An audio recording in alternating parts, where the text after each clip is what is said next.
Halo rekan-rekan, ketemu lagi dengan saya Vandana dan pada kesempatan kali ini kita akan kembali mereview sebuah buku.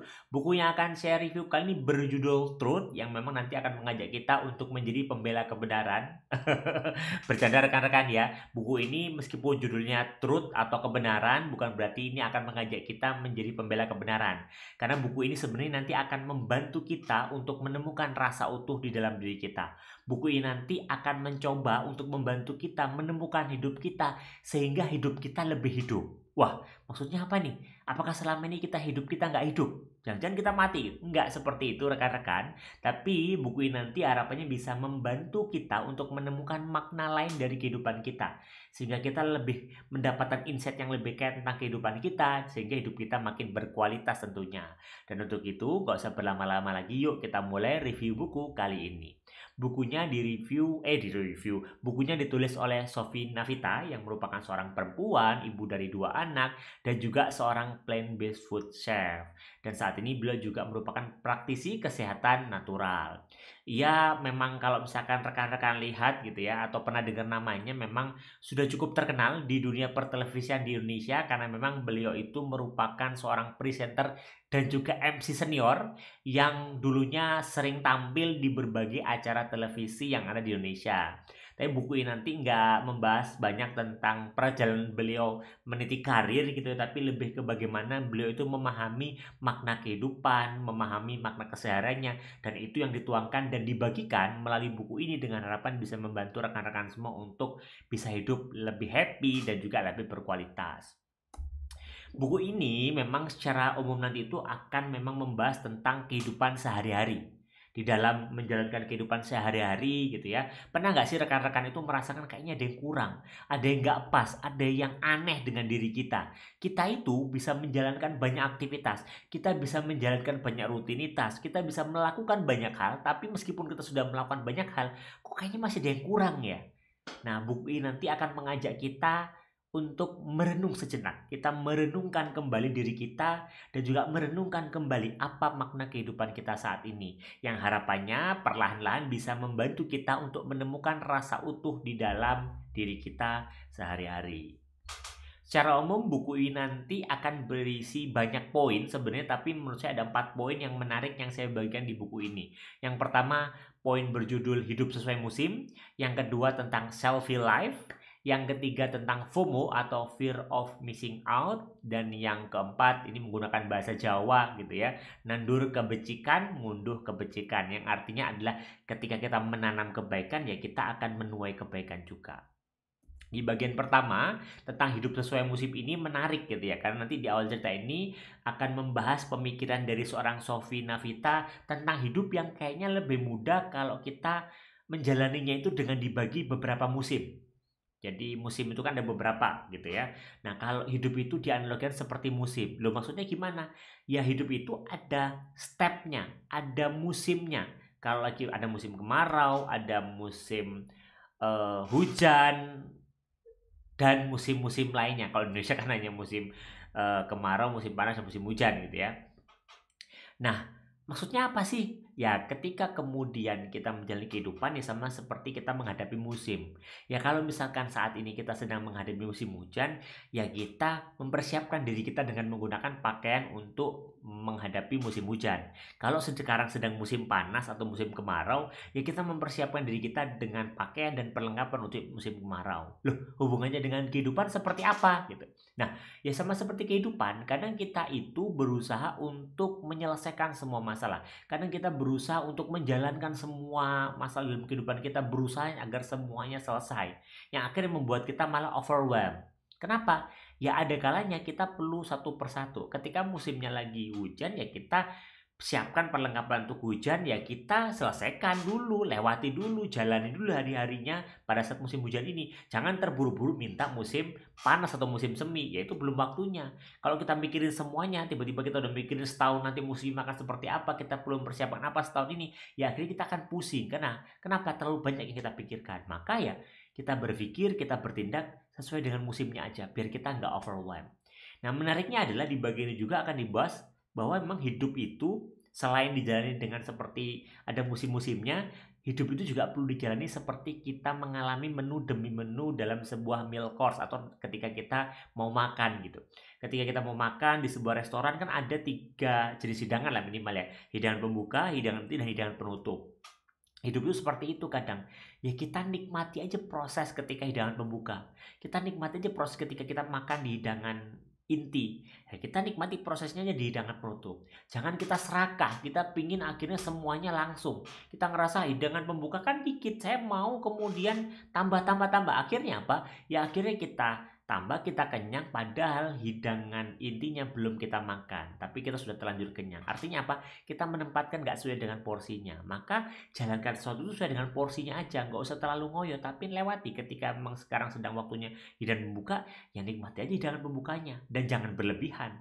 Begitu juga ketika hidangan inti, nikmati aja prosesnya. Hidup pun sama, ketika kita lagi jalani hari Senin, ya nikmati aja hari Senin.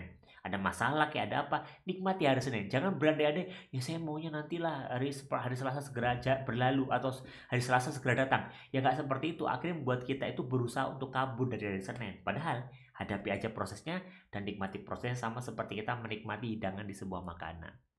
Di bagian kedua buku ini bahas menarik juga menurut saya gitu ya, kaitannya dengan The Selfie Life. Nah, di The Selfie Life ini dibahas fenomena selfie yang seakan-akan sekarang itu sudah menjadi bagian dari hidup kita. Perkembangan gadget ya yang awalnya dulu tuh nggak bisa dipakai buat foto, tiba-tiba sekarang bisa dibuat foto, itu akhirnya membuat kita itu merasa hidupnya itu jadi kayak individual. Kadang kita itu kalau lagi ngumpul sama temen ya akhirnya sibuk dengan HP kita sendiri, gadget kita sendiri, kita sibuk dengan selfie-selfie kita sendiri gitu ya. Seakan-akan kita nggak butuh orang lain, kita hanya butuh handphone kita. Padahal menariknya adalah masih di buku ini juga gitu ya. Kita berusaha untuk memfoto diri kita berusaha untuk kemudian share apapun di media sosial kita yang ujung-ujungnya adalah pengakuan dari orang lain. Jadi kita terlepas dari lingkungan sekitar kita karena kita sibuk dengan gadget dan tapi kita mencari pelarian di gadget itu, kita upload foto, kita upload artikel dan sebagainya itu kan untuk mendapatkan apresiasi orang, untuk mendapatkan like dari orang. Maka sebenarnya kita tetap butuh orang lain, kita tetap membutuhkan perhatian orang lain, tapi kita mencari keluar yang akhirnya membuat kita juga rasanya nggak ada habis-habisnya gitu.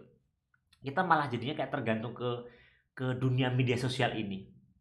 Dan justru banyak kejadian adalah justru membuat kita rasanya kosong. Kita merasa bahwa kita ini keren ya kan, diapresiasi orang. Tapi lama-kelamaan kita jadi kayak berusaha untuk mengejar apresiasi orang lewat media sosial.